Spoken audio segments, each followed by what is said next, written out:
गैरसैंण में चल रहा विधानसभा का मानसून सत्र खत्म। अनुपूरक बजट के साथ 7 विधेयकों पर लगी मुहर। कल आखिरी दिन कांग्रेस ने कई मुद्दों पर हंगामे के बाद किया वॉकआउट।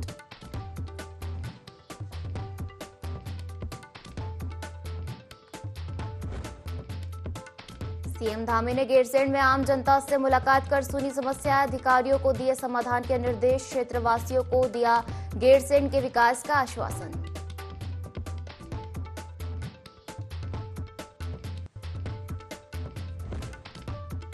हल्द्वानी में रोड चौड़ीकरण मामले में व्यापारियों को मिला 10 दिन का समय। हाईकोर्ट ने याचिका पर सुनवाई के बाद दिया समय। प्रशासन ने दुकान खाली करने का दिया था 2 दिन का नोटिस।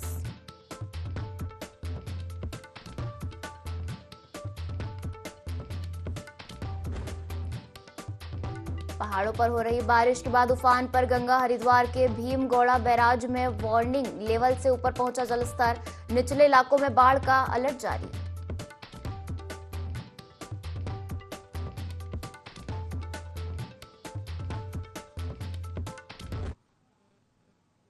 नमस्कार, बहुत स्वागत है आपका। देवभूमि लाइव देख रहे हैं आप और मैं हूं आपके साथ पायल। बुलेटिन की शुरुआत करेंगे देहरादून से आ रही बड़ी खबर के साथ, जहां उत्तराखंड विधानसभा का मानसून सत्र खत्म हो चुका है। आपको बता दें कि सरकार ने 5013 करोड़ का सदन में अनुपूरक बजट पारित किया।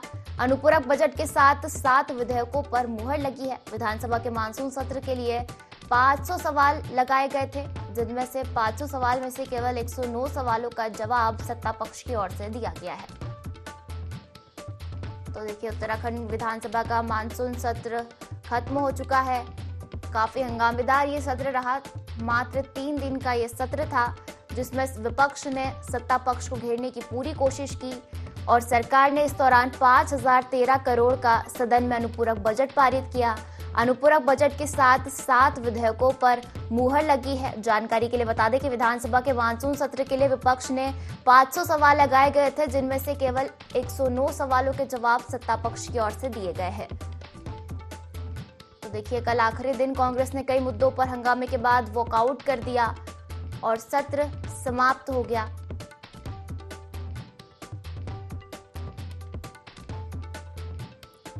देखिए, इस दौरान कई मुद्दे थे जिन पर विपक्ष ने जमकर हंगामा किया और हंगामे के बाद विपक्ष ने सदन से वॉकआउट कर दिया।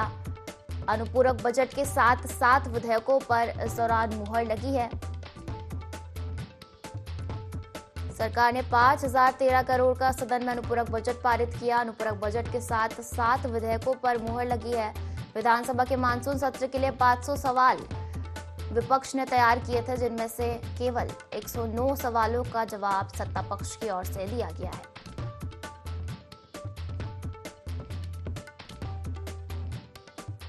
तो देखिए, आपको बता दें कि 3 दिवसीय सत्र रहा, जिसमें पहले दिन दिवंगत नेताओं को श्रद्धांजलि अर्पित की गई।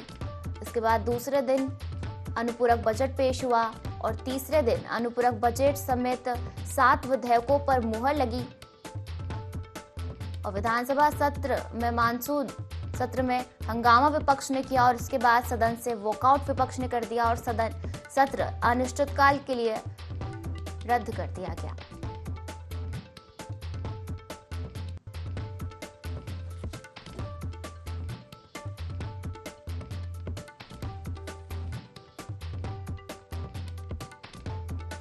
तो देखिए, उत्तराखंड विधानसभा का मानसून सत्र खत्म हो चुका है। 3 दिवसीय मानसून सत्र में विपक्ष ने काफी हंगामा किया। सरकार ने 5013 करोड़ का सदन में अनुपूरक बजट पारित किया। चलिए, इसी पर ज्यादा जानकारी के लिए सीधा रुख करेंगे। हमारे साथ संवाददाता विनय सूद लाइव जुड़ गए हैं। विनय, उत्तराखंड विधानसभा का मानसून सत्र खत्म हो चुका है। कितना हंगामेदार ये सत्र रहा और सत्र के आखिरी दिन क्या कुछ हुआ सदन में? जी बिल्कुल पायल, देखिए आपको बता दें कि विधानसभा का मानसून सत्र जिस तरह से गैरसैंण में हुआ है और उसमें जो अनुपूरक बजट की यहाँ पर बात की जाए तो 5013 करोड़ का जिस तरह से अनुपूरक बजट रहा है, तो ऐसे में देखा जा सकता है कि पूरा बजट जो है उत्तराखंड में किस तरीके से जो योजनाएं हैं, इन सभी चीजों को जो है ध्यान में रखते हुए ये पारित यहाँ पर कर दिया गया है। साथ ही साथ आपको ये भी बता दें कि जिस तरह से विपक्ष की अगर बात की जाए तो जो विपक्ष है, विपक्ष ने जिस तरह से सरकार को घेरने का यहाँ पर काम किया, 500 से ज्यादा जो प्रश्न थे इस दौरान विधानसभा सचिवालय को यहाँ पर मिले तो देखा जा सकता है कि उसका जो जवाब है वो भी यहाँ पर उत्तराखंड सरकार द्वारा पूरी तरह से तैयारी की गई थी देने की। तो जिसके जो 109 प्रश्नों के जो जवाब हैं वो भी इस दौरान दिए गए हैं। तो काफी अच्छा जो है इस दौरान यहाँ पर जो ये सत्र रहा है, काफी महत्वपूर्ण तो रहा ही है, लेकिन काफी अच्छा भी इस दौरान साबित हुआ है।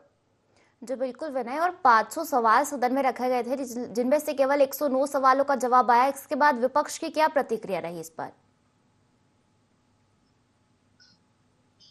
जी बिल्कुल, देखिए आपको बता दें पायल कि जिस तरह से 109 प्रश्नों के जवाब यहाँ पर जिस तरीके से यहाँ पर सरकार ने दिए हैं, तो ऐसे में देखा जा सकता है कि जो विपक्ष की तैयारी थी उत्तराखंड सरकार को घेरने की, पूरी तरह से तैयारी जो है अपने कई महत्वपूर्ण मुद्दों को लेकर के सरकार को घेरने का जो काम है इस दौरान विपक्ष ने यहाँ पर किया है। लेकिन जिस तरह से यहाँ पर भाजपा के विधानमंडल दल की जो बैठक हुई थी उसमें पहले ही जो है यहाँ पर तैयारी कर ली गई थी कि किस तरीके से जो है यहाँ पर इस दौरान सत्र के दौरान प्रश्नों के जवाब दिए जा सके। तमाम जो प्रश्न इस दौरान रहे हैं जो विधायकों के, विपक्षों के, तो ऐसे में उनके जो जवाब हैं काफी महत्वपूर्ण तरीके से जो है यहाँ पर सरकार द्वारा दिए गए हैं।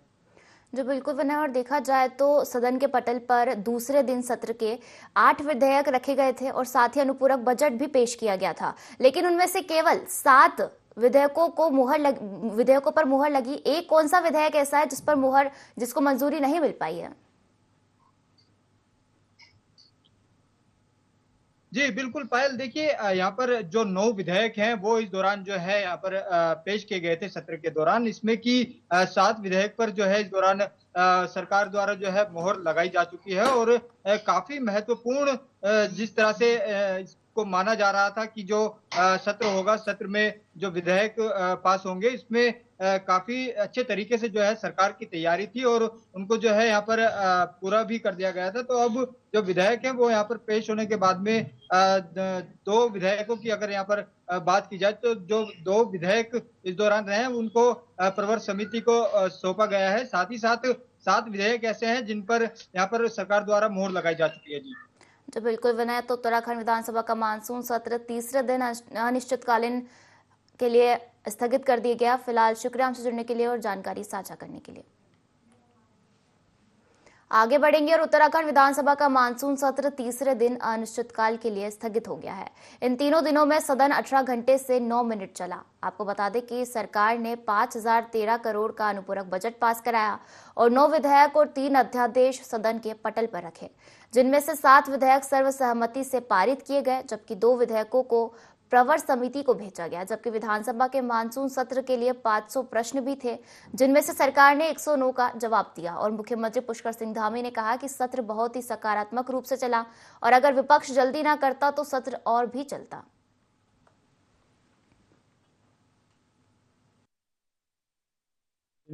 लगातार सदन के अंदर प्रदेश के विकास के लिए जो महत्वपूर्ण नीतियां बननी थी या जो भी कार्यक्रम आगे चलने हैं उन सब पर चर्चा हुई और बड़ी सकारात्मक रूप से चर्चा हुई।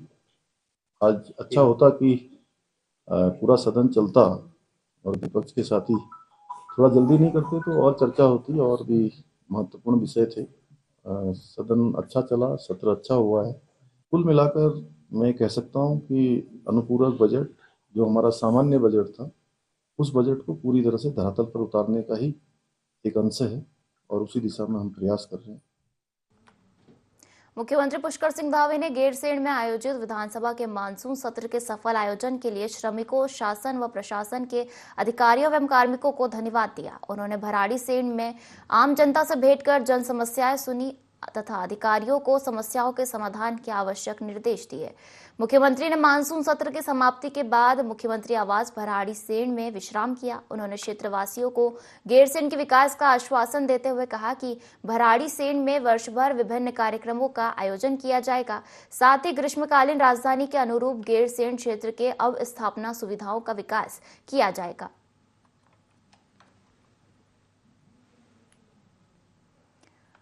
तो देखिए गैरसैंण से एक खबर, जहां मानसून सत्र के सफल आयोजन को लेकर सीएम धामी ने धन्यवाद दिया है।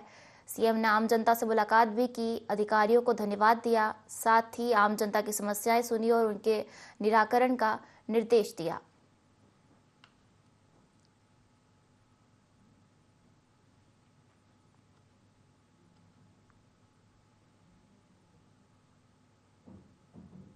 तो देखिए गैरसैंण से एक खबर है जहां सीएम धामी ने अधिकारियों को धन्यवाद दिया है। सीएम ने आम जनता से मुलाकात भी की, उनकी समस्याएं सुनी और त्वरित निराकरण के निर्देश भी दिए गए हैं।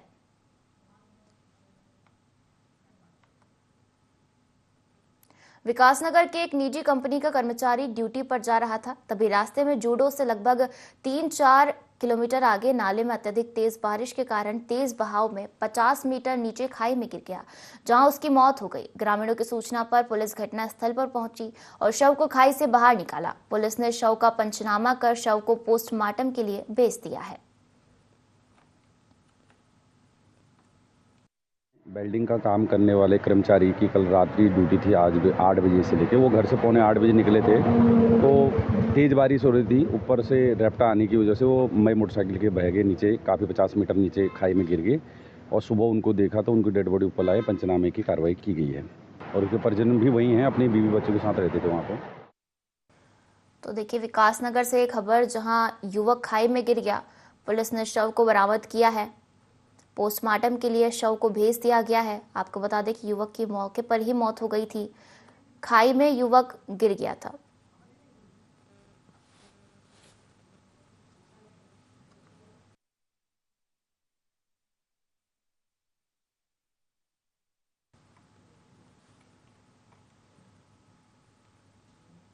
उत्तराखंड विधानसभा का मानसून सत्र तीसरे दिन अनिश्चितकाल के लिए स्थगित हो गया है।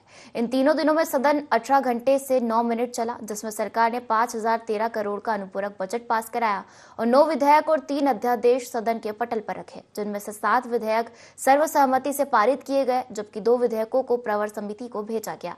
जबकि विधानसभा के मानसून सत्र के लिए 500 प्रश्न भी थे, जिनमें से सरकार ने 109 का जवाब दिया। पुष्कर सिंह धामी ने कहा कि सत्र बहुत ही सकारात्मक रूप से चला और अगर विपक्ष जल्दी ना करता तो सत्र और भी चलता।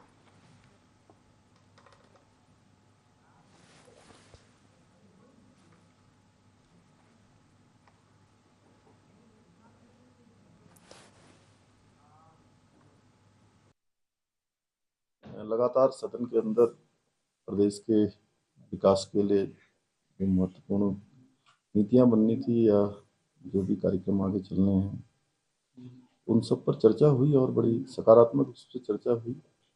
आज अच्छा होता कि पूरा सदन चलता और विपक्ष के साथी थोड़ा जल्दी नहीं करते तो और चर्चा होती और भी महत्वपूर्ण विषय थे जिन पर एक स्वस्थ चर्चा होने के बाद निश्चित रूप से किसी न किसी नतीजे पर पहुंचते। मैं समझता हूँ कुल मिलाकर सदन अच्छा चला, सत्र अच्छा हुआ है और अनुपूरक बजट आया है। अनुपूरक बजट ये सामान्य बजट जो हमने मार्च में राज्य के लिए प्रस्तुत किया था, उसी बजट की पूर्ति के लिए ये बजट था और कुल मिलाकर जो ऋण धीरे धीरे हमें घटाना है, उस दिशा में भी हम काफ़ी अच्छी प्रोग्रेस कर रहे हैं। पिछले अगर 2-3 सालों का देखेंगे तो दुगना हमने ऋण जो है वापस करने का काम शुरू किया है और राजस्व बढ़ाने पर हमारा मुख्य फोकस रहा है। कुल मिलाकर मैं कह सकता हूं कि अनुपूरक बजट जो हमारा सामान्य बजट था, उस बजट को पूरी तरह से धरातल पर उतारने का ही एक अंश है और उसी दिशा में हम प्रयास कर रहे हैं। बाड़ागड्डी क्षेत्र के कुरोली कंकराड़ी में हरि महाराजा सहित खंडवाद्वारी माता और नागराज हुणेश्वर देवता का दूध गाड़ू मेले का भव्य आयोजन किया गया। इस मौके पर ग्रामीणों की ओर से लाए गए करीब 160 लीटर दूध से देवता के पशुओं ने स्नान कर क्षेत्र सहित अच्छी फसलों की खुशहाली के लिए आशीर्वाद दिया। देखिए इस मेले की भव्यता पर एक रिपोर्ट। हरि महाराज के बारे में माना जाता है कि भगवान शंकर के पुत्र कार्तिकेय हैं और उत्तरकाशी के कोंच पर्वत पर उनका मंदिर स्थापित है, जिसका वर्णन स्कंद पुराण में भी किया गया है। इस स्थान पर ग्रामीण सूखा अकाल पड़ने पर बारिश मांगने के लिए पहुंचते हैं। इस मंदिर में महिलाओं का प्रवेश वर्जित है। कार्तिकेय यानी हरि महाराज के दूध गाडू मेले के लिए बाड़ा गड्डी क्षेत्र सहित आसपास के क्षेत्रों से सैकड़ों की संख्या में ग्रामीण कुरोली कंकराड़ी में हरि महाराज के थाप में एकत्रित हुए। वहां पर ग्रामीणों ने देवडोलियों को ढोल दमाऊ की थाप पर कंधों पर नचाया। इसके साथ ही देवडोलियों के साथ रासो तांदी नृत्य का आयोजन भी किया गया। इस मौके पर श्रद्धालुओं ने अपने इष्ट देवी देवताओं हरि महाराज सहित खंडद्वारी और नागराज हुडेश्वर देवता को दूध, मक्खन सहित श्रीफल आदि भेंट कर उनका स्वागत किया। आराध्य हरि महाराज जी का महत्व तो बहुत, जैसे आज था ना भाई साहब, वो आज अगर यहाँ बारिश होती तो बहुत ये होता है, पर भगवान की कृपा ऐसी है कि जब तक बड़ी फुलोई नहीं हुई तब तक कोई ये नहीं। हमारे यहाँ नीचे ग्राम सभा बोंगा भेलुरा के लोग जब बारिश लेने आते हैं तो हमारी ग्राम सभा जो थलन में है, जो हमारी वहाँ की थात माता है, वहीं तक आते हैं और वहीं पर थोड़ा सा हरि महाराज जी को अपनी एक सुराही जल देते हैं और वहीं पर बहुत सारी वर्षा हो जाती है और वहीं से अपने गंतव्य को लोग वापस चले जाते हैं। हरि महाराज जी को ऐसी अनुकामना है कि जब जब भी ग्राम सभा पे वो आती है तब तक लोग हरि महाराज के उसमें जाते हैं कि बारिश के कारण के उसमें भगवान हरि महाराज जो हमारे आराध्य देव है पूरे क्षेत्र बाड़ा गड्डी के, ये भगवान भोले शंकर शिव भोलेनाथ के जो है पुत्र हैं कार्तिकेय जी। हमारे शास्त्रों में भी वर्णन है स्कंद पुराण में, वो क्रौंच पर्वत है हमारे, उसको हम अपनी स्थानीय भाषा में कुब्ज बोलते हैं। वहाँ पे कार्तिकेय जी का जो है मुख्य स्थान है और ये जो मैदान है यहाँ पे जो है 7 गते भादों को में उसका मेला होता है। दूध गाडू मेला हम अपनी गढ़वाली भाषा में बोलते हैं और दूसरा स्नान उस दिन देवता का होता है। और यह मेला पूरे क्षेत्र की खुशहाली के लिए और हमारे परंपराओं से चला हुआ मेला है, आया हुआ मेला है। और यहाँ पे जो है क्षेत्र की खुशहाली उत्तरकाशी जनपद के बाड़ा गड्डी क्षेत्र का बड़ा फेमस हरि महाराज के इस पवित्र भूमि पर दूध गाडू मेला मनाया जाता। प्रतिवर्ष यहाँ पर सारे जहाँ पूरे क्षेत्र के देवी देवताएं यहाँ पर आते हैं और पूरी विधिवत पूजा करके और स्थानीय लोग यहाँ पर बड़े उत्साह से इस पर्व को मनाते हैं। और भगवान हरि महाराज से और सभी यहाँ के स्थानीय देवी देवताओं से प्रार्थना करता हूँ कि इस क्षेत्र में, हर क्षेत्र में, हर श्रद्धालु के, हर यहाँ पर आए हुए व्यक्ति के घर में सुख, समृद्धि, ऐश्वर्य ऐसे करते हैं। और ये मेला हर साल भव्य रूप से मनाने का जिन समिति का काम करते हैं उनको बधाई। उसके बाद सभी देवताओं ने देव पशु थाट पर अवतरित हुए। वहाँ पर सभी देव पशुओं ने ग्रामीणों की ओर से लाए गए दूध से स्नान करने के बाद क्षेत्र की खुशहाली और फसलों के अच्छे उत्पादन के लिए आशीर्वाद दिया। बाड़ा गड्डी क्षेत्र में यह मेला प्राचीन समय से मनाया जाता है। इसके साथ ही देवताओं को ऊंचे बुग्यालों से लाए फूल भी भेंट किए जाते हैं। ग्रामीण शुभम पवार ने बताया कि हर साल हरि महाराज का दूध गाडू मेले का आयोजन किया जाता है। यहाँ पर बाड़ा गड्डी पट्टी के मुष्टी कसौड़, बोंगाडी, कुरौली, कंकराड़ी, थलन, मस्ताड़ी, मानपुर, किशनपुर, बोंगा, भेलूडा, कोटी, लदाड़ी और कंसेड़ समेत कई गांव के ग्रामीण करीब 160 लीटर दूध जमा करते हैं, जिसके बाद जमा दूध से ग्रामीण विधि विधान से देवडोलियों और हरि महाराज का दुग्धाभिषेक करते हैं। आज के दिन सारे जितने भी दूर दूर के सारे जनमानस यहाँ पे इकट्ठे होते हैं और मैं बाड़ा गड्डी क्षेत्र को बहुत बहुत बधाई और धन्यवाद देना चाहूँगी कि आपने जो यहाँ पे मेला किया, भव्य रूप से मेला होता है और सारे जितने भी बाड़ा गड्डी वाले हैं उनको बहुत बहुत धन्यवाद। हरि महाराज हमारा जो है परंपरा से है, जब यहाँ सूखा पड़ता है तो हमारे ऊपर क्रॉस पर्वत है, वहाँ उसका मंदिर है। प्रत्येक फसल पे पूरी बाड़ा गड्डी का वहाँ दूध गाड़ो और पूजाएं देते हैं। एक फसल की दूसरी फसल भी जाती है पूरी बाड़ा गड्डी। और जो भी मनोकामना किसी की है, अगर श्रद्धा से जा रहा है तो पूरी मनोकामना पूरी होती है। तो बिना बारिश कम कभी नहीं आती और इसकी हमारी बहुत छत्र छाया है।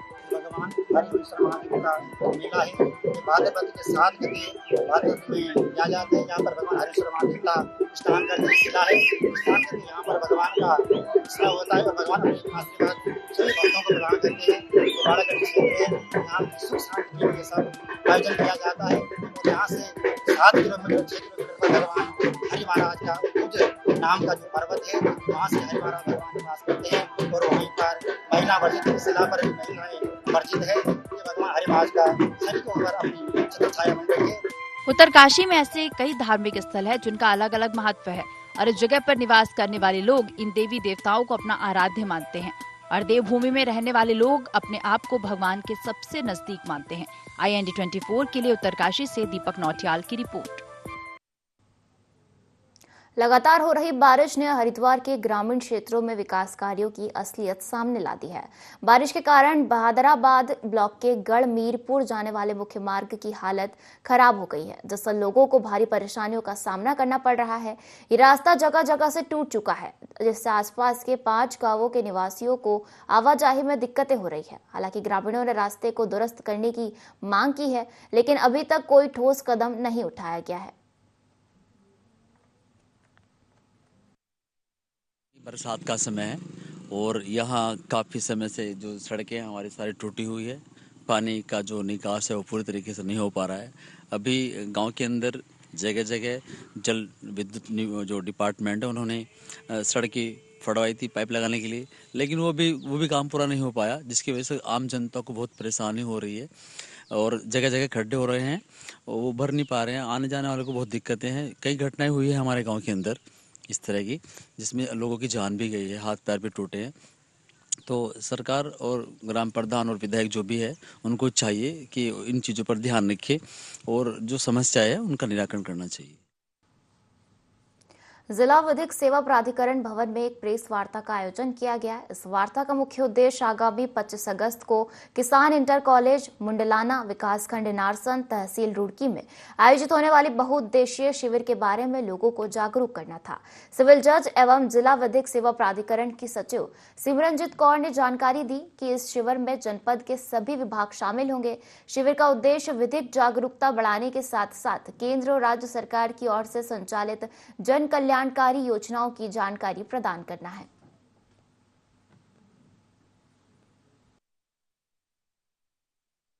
के जो कि जनपद न्यायाधीश महोदय हैं वो करेंगे और साथ ही साथ हमारी माननीय जिलाधिकारी महोदय और एसपी महोदय की गरिमामय उपस्थिति भी रहेगी और तमाम जितने विभाग इनके अधीनस्थ हैं वो सभी अपने स्टॉल्स लगाकर लोगों को जानकारियां प्रदान करेंगे। यदि लोगों की समस्याएं हैं, उनके कुछ आवेदन हैं जिनका काफ़ी समय से वो पेंडिंग है या उनको फ्रेश आवेदन करने हैं, वो सभी उस दिन वहाँ पर टेकन अप होंगे। साथ ही साथ एक हमारा निःशुल्क स्वास्थ्य शिविर भी आयोजित होगा। इसमें हंस फाउंडेशन वाले भी आ रहे हैं, वो भी अपने स्टॉल्स लगाएंगे और उनके जैसे आई चेकअप, डेंटल चेकअप, ये सब भी वहाँ।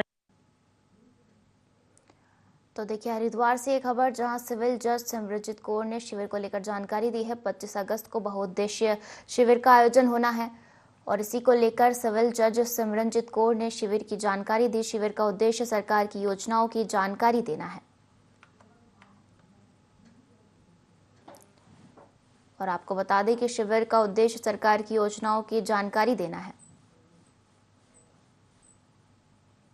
आगे बढ़ेंगे और कांग्रेस के परवादून जिलाध्यक्ष ने डोईवाला क्षेत्र के आपदाग्रस्त गांव में जाकर प्रभावित परिवारों से मुलाकात की। दरअसल 2 दिन पहले डोईवाला के सिलवालगढ़ में बादल फटने से गांव में पानी भर गया और मुख्य मार्ग से जोड़ने वाली सड़क टूट गई। कांग्रेस परवादून जिलाध्यक्ष मोहित उनियाल ने बताया कि अचानक बादल फटने से सिलवालगढ़ गांव में अचानक पानी भर गया, जिस वजह से क्षेत्र में भारी नुकसान पहुंचा। वहीं खेतों में पानी घुसने से फसल को भारी नुकसान पहुंचा है। हालांकि उनियाल ने सरकार से ग्रामीणों को उचित राहत और मुआवजा राशि देने की मांग की है। साथ ही गांव को आपदा से बचाने के लिए पुख्ता इंतजाम कराने की भी मांग की है। सभी कांग्रेस के साथी यहाँ सोडा सरोली क्षेत्र में सिलवालगढ़ पहुंचे हैं।